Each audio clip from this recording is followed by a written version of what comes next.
Dear Graciela, dear Ariel, dear presidents, dear colleagues from the Americas, from Europe, and from all other parts of the world. Greetings to all of you who are gathered for this important conference of Cooperatives of the Americas. I congratulate you on having gathered for this conference at a time where sustainable solutions to not only big, but to huge questions are needed. Problems and questions that call for solutions that are deeply rooted in civil society and local community to be truly sustainable. And of course, one of the answers is cooperatives. But to get there, we as a movement need to investigate, invest, and demonstrate. We can no longer rely on the cooperative business model to be a part of the curricula in schools and universities. We can no longer rely on politicians remembering that community wealth and well-being has been built on the cooperative values and principles and on cooperatives delivering solutions over the last century and more. We need to demonstrate how cooperatives can be the vehicle for more equality, safety, and prosperity, and how we, through our built-in concern for community, are natural players in the green transition, battling the climate and environmental challenges. An example that comes to mind is the fact that the worker co-ops in Denmark were the front runners on health and safety in workplaces, resulting in legislation for all companies in Denmark. We should be more outspoken about it, not just being a fun fact, that cooperatives were the first to give an equal voice to women, and that cooperatives are still in the forefront, fighting for equal rights for all, even in countries where this standpoint can cause real problems for the cooperative. A light in the dark of all these heavy challenges is the fact that the young are looking to our model for answers.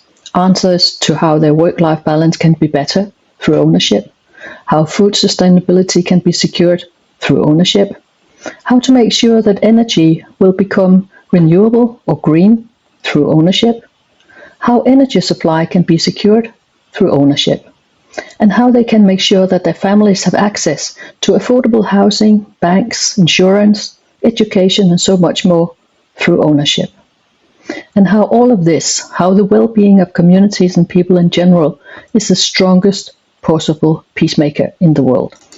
But it also points to the fact that we as a movement need to help secure better education on how to start and run sustainable co-ops, access to funding for new co-ops, sufficient knowledge of cooperatives in the public support system, or in short, secure that cooperatives have a level playing field with private for-profit companies. And we need, in all member co-ops, to put in place efficient tools and structures to support the young and new cooperators and co-ops and their way into this wonderful community. They are the leaders that must be ready and in place to take over from us.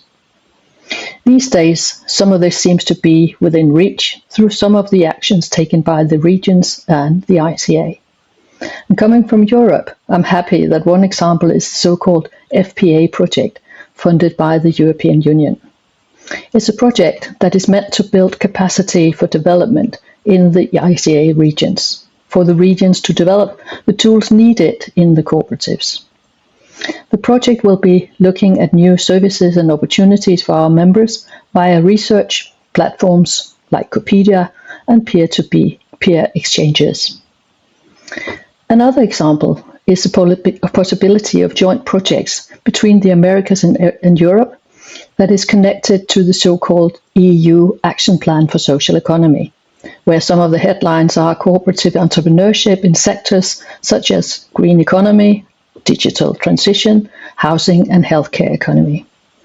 And in this, the EU is looking specifically for female entrepreneurs, since it seems that women, and especially women who started their business as a co-op, have a much higher rate of still being in business after 5 years. As closing remarks, I want to thank you all for the efforts and all the help that has been given and is still coming to those suffering from the war in the Ukraine and in Gaza, and to those who are still battling the aftermath of COVID-19. I think that we should actually allow ourselves to be proud of being members of the only worldwide business association in the world that can work in this way, and that help given through our organizations are sure to arrive in the right pockets, since it is given through our own organizations directly to our affected colleagues. Thank you for this opportunity to greet you.